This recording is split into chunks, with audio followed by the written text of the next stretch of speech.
Are you waking up tired, less confident, quietly wondering when your body stopped responding the way it used to, especially in moments that once felt effortless? I hear that frustration every day, and I know how heavy it can feel when no one talks about it openly. I'm a board-certified urologist, and for decades I've worked closely with men over 50, listening to these concerns with respect, honesty, and zero judgment. And here's what most men are never told. There's one overlooked truth about aging and bedroom performance that changes everything once you understand it. Before we get into that, tell me where you're watching from. And if this topic matters to you, gently like and subscribe so we can keep having these conversations together. But here's what most people don't realize. Aging itself is rarely the real problem. I know that may sound surprising because for years men have been told the same quiet message: you're getting older, this is normal, learn to live with it. I hear that sentence echoed in my office all the time, usually spoken with a mix of resignation and frustration. And every time I hear it, I feel the same urge to stop the conversation right there and gently correct it. Because what I see clinically week after week is not men whose bodies have simply given up, but men whose bodies are responding exactly as they've been conditioned to respond. When men between 50 and 75 sit across from me, they often arrive carrying a heavy assumption.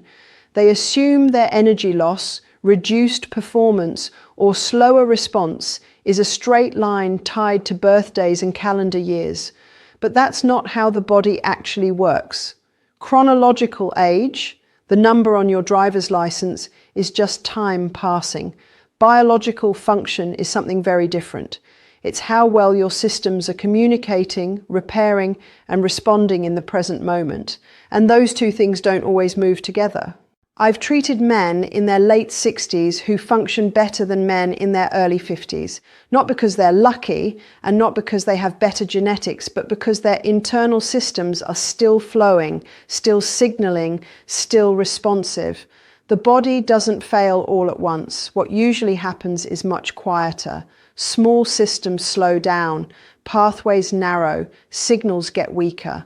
And over time, those small changes add up to big symptoms that feel sudden and personal. Take blood flow, for example. Most men think of it as an on or off switch, but it's more like a garden hose. Over the years, if pressure drops or the hose narrows, the water still comes through, just not with the same force or timing. That's not age-destroying function. That's a mechanical bottleneck that can often be improved. The same is true for nerve signaling. Your nerves are messengers. When they're healthy, messages travel quickly and clearly. When they're irritated, inflamed, or undernourished, those messages arrive late or incomplete. Again, that's not aging, that's communication breakdown. Hormone sensitivity works the same way.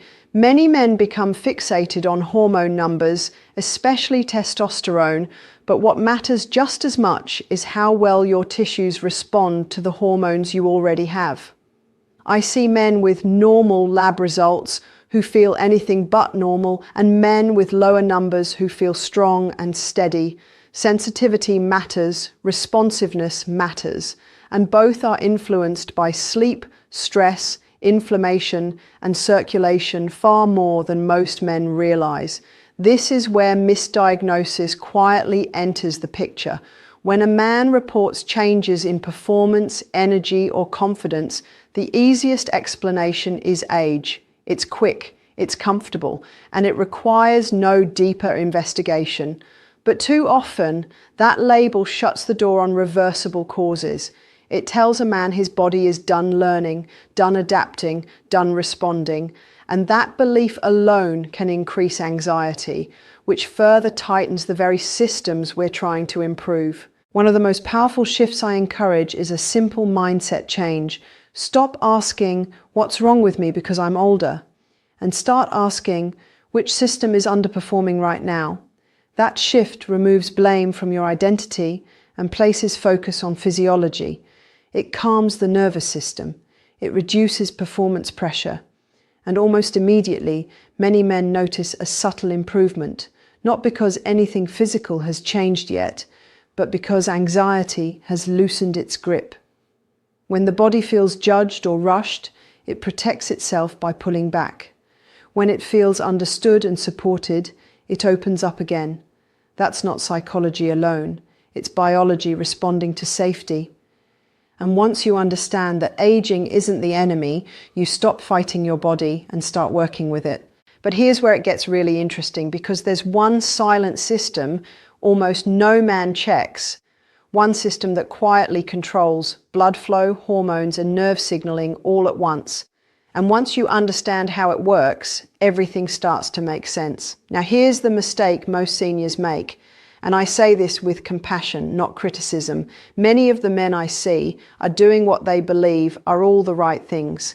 They're staying active, they're pushing themselves, they're trying to be disciplined, and yet quietly they're undermining their own responsiveness without ever realizing it. These aren't reckless men, they're good men with good intentions, following habits that seem harmless on the surface but create hidden resistance inside the body. One of the biggest patterns I notice is overtraining without enough recovery. Movement is important, especially as we age, but the body still needs time to repair and recalibrate.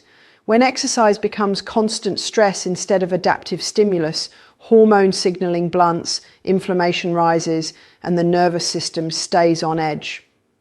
Many men think fatigue means they need to push harder, when in reality it's a sign the body is asking for deeper recovery.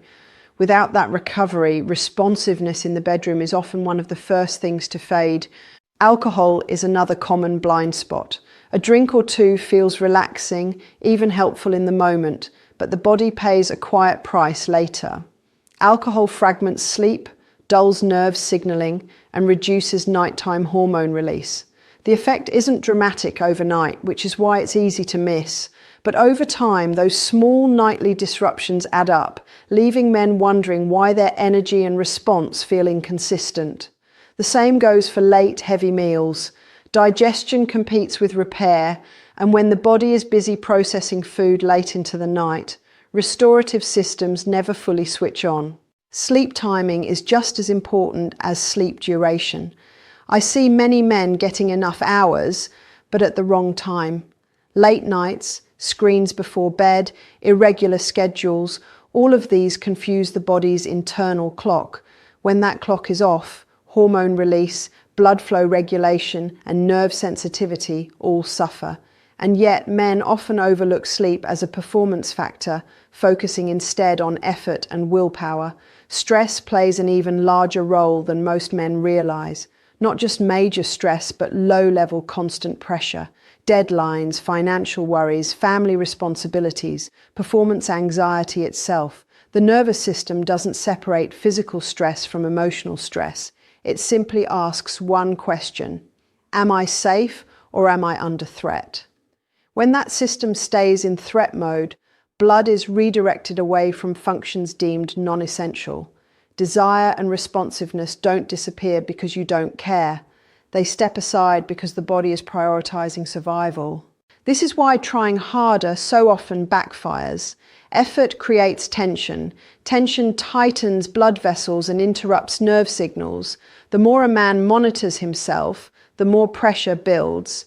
I've seen men regain responsiveness not by adding more effort, but by removing the constant internal spotlight they've placed on themselves. The body performs best when it feels trusted, not tested.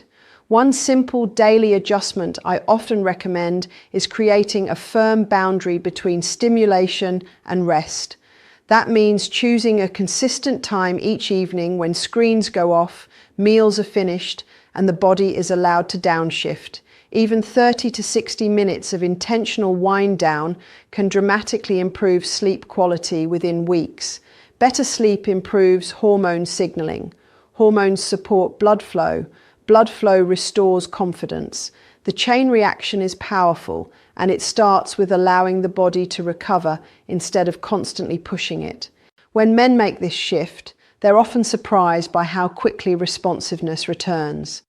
Not because they forced it, but because they finally removed the obstacles standing in the way. And once those obstacles clear, another question naturally follows, one that almost every man asks next, because all of this leads us directly to a hormone most men misunderstand completely. But here's what most people don't realize about testosterone after 50. It's not the simple on-off switch it's been made out to be. I see a lot of fear and confusion around this hormone, and I understand why. Men are bombarded with ads, headlines, and half-truths that suggest testosterone is either a miracle cure or a dangerous gamble. The reality, as it usually is in medicine, lives somewhere in the middle. And once you understand how testosterone actually works in the body, a lot of anxiety begins to fade. Most men are told to focus on a single number, total testosterone. It's the number printed in bold on lab reports, and it's often treated like a final verdict. But total testosterone is simply the amount circulating in your blood. What really matters is how much of it your tissues can actually use. That's where free testosterone comes in. Think of total testosterone as money in the bank and free testosterone as cash in your wallet. You can have plenty saved, but if you can't access it when you need it, it doesn't help much in real life. As men age, it's common for more testosterone to become bound up and unavailable. That doesn't always show up as an abnormal lab result, which is why so many men are told everything looks normal while they feel anything but. Hormones don't work in isolation. They rely on receptors, enzymes, and signaling pathways. If those pathways are inflamed, insulin resistant, or sleep deprived, hormone signals arrive muted or distorted. The message is sent, but it's not received clearly.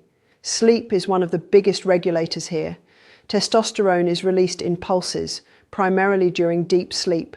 When sleep is fragmented or shallow, those pulses weaken. Insulin resistance also plays a role. Elevated blood sugar interferes with hormone balance and increases binding proteins that trap testosterone before it can be used. Inflammation adds another layer, dulling receptor sensitivity and slowing response. None of this is visible on a basic lab panel, yet all of it shapes how a man feels day to day. This is why testosterone replacement isn't always the answer. In the right situation, with proper evaluation and monitoring, it can be life-changing. I've seen it restore energy, clarity, and confidence for men who truly needed it. But I've also seen men placed on hormones without addressing sleep, weight, or metabolic health, only to feel disappointed when results fall short. Hormones amplify signals. If the underlying systems are noisy or blocked, amplification alone won't fix the message. Before considering any prescription, there's one non-drug strategy I recommend to nearly every man. Protect and deepen your sleep window. That means prioritizing consistent bedtimes, minimizing late-night light exposure, and addressing snoring or breathing issues if they exist. Improving sleep alone can raise usable testosterone, enhance sensitivity, and restore natural rhythms in ways medication cannot replicate. It's not flashy, but it's foundational. When men focus on supporting the systems that make hormones work rather than chasing numbers, they often regain a sense of control and calm. They stop feeling like their body is betraying them and start seeing it as something responsive again. But even when hormones are balanced, there's one more piece that determines whether those signals translate into real-world energy and performance. Because even perfect hormones fail if one nightly process is broken. But here's what most people don't realize about sleep. It's not just rest, it's regulation. In my experience, sleep is the master switch that quietly controls nearly every system tied to male energy and performance. Men often think of sleep as something you squeeze in after everything else is done, but the body sees it very differently. Sleep is when repairs happen, signals reset, and balance is restored. When that window is compromised, everything downstream feels off, even if you can't immediately explain why. During deep sleep, blood flow patterns change in a very specific way. The body increases circulation to areas involved in repair and hormonal signaling. This is also when nocturnal responses occur, which many men stop noticing as they age. Those nighttime responses aren't just random events. They're indicators that blood vessels and nerves are functioning properly. When they fade, it's often one of the earliest signs that sleep quality has declined, not that desire has disappeared. Sleep apnea is one of the most overlooked contributors I see. Many men snore, wake up frequently, or feel unrested despite spending enough hours in bed. They assume it's normal aging or stress. In reality, breathing interruptions starve the body of oxygen and repeatedly jolt the nervous system into alert mode. That prevents deep sleep from ever taking hold. Restless sleep, frequent bathroom trips, and waking with a dry mouth or headache are all clues the body is struggling at night. Screen exposure compounds the problem. Bright light late in the evening tells the brain it's still daytime, delaying the release of sleep hormones. The mind stays engaged while the body wants to shut down. Over time, this mismatch erodes sleep depth. Men tell me they fall asleep quickly but still wake up tired. That's not restful sleep. It's exhaustion masking poor quality rest. Morning fatigue is one of the strongest predictors I look for. When a man wakes up already drained, it tells me his systems never fully reset overnight. Energy, mood, and intimacy are deeply connected. When energy is low, mood flattens. When mood flattens, desire fades. It's not a lack of interest, it's a lack of fuel. The body simply doesn't initiate what it doesn't have the energy to sustain. The first thing I assess in tired men isn't age, and it isn't testosterone, it's sleep architecture. Are they reaching deep sleep? Are they staying there long enough? Are they breathing freely? Once those answers are clear, everything else becomes easier to interpret. Fixing sleep often improves blood flow, hormone signaling, and nervous system balance simultaneously. One simple evening routine change that improves sleep depth is setting a consistent dim-down period. About an hour before bed, lower lights, shut off stimulating content, and allow your mind to transition gradually. This signals safety to the nervous system. Safety allows deep sleep. Deep sleep restores energy. The chain reaction is remarkably reliable when respected. And once men experience what truly restorative sleep feels like again, something shifts, not just physically, but emotionally. They stop blaming themselves. They stop fearing decline. And that's when I often lean forward in my chair and say something I repeat every single week. Now, let me tell you something I say to men in my office every week. But here's what I want you to hear clearly, without doubt or hesitation. You are not broken. I say that to men in their 50s, 60s, and 70s who sit in my office with their shoulders slightly hunched, voices lowered, as if admitting concern somehow reflects failure. It doesn't. What you're experiencing is incredibly common, and the silence around it has caused far more harm than the issue itself. Men were never taught how to talk about these changes, only how to endure them quietly. Embarrassment thrives in isolation. When you believe you're the only one struggling, the mind fills in harsh stories. I've watched strong, capable men question their identity because their body stopped responding the way it once did. But masculinity was never meant to be defined by a single function or moment. It's defined by presence, responsibility, resilience, and the willingness to adapt. Your worth did not diminish because your body asked for support. I've seen men in their late 60s regain energy they thought was gone forever. I've seen men in their 70s sleep deeply again after years of restless nights, not through extreme measures or overnight transformations, but through steady, respectful changes that aligned with how the body actually works. When the right signals are restored, sleep, circulation calm, the body responds regardless of age. It wants to heal. It remembers how. Small, consistent changes always outperform drastic ones. The body trusts repetition. It adapts to what feels safe and sustainable. That's why chasing quick fixes so often disappoints, while simple daily habits quietly rebuild function over time. Progress may feel subtle at first, but it compounds. Confidence returns not in a rush, but in a steady, grounding way. Seeking guidance is not weakness, it's wisdom. Every man who improves first allows himself to ask better questions instead of accepting dismissive answers. There is strength in learning how your body works now, not how it worked decades ago. Aging is not a failure. It's a transition that requires different inputs, not surrender. And that's why this channel exists, to replace silence with understanding, fear with clarity, and frustration with direction. You don't have to navigate this alone, and you don't have to accept decline as your story. If this helped you understand your body even a little better, then it's already done something important.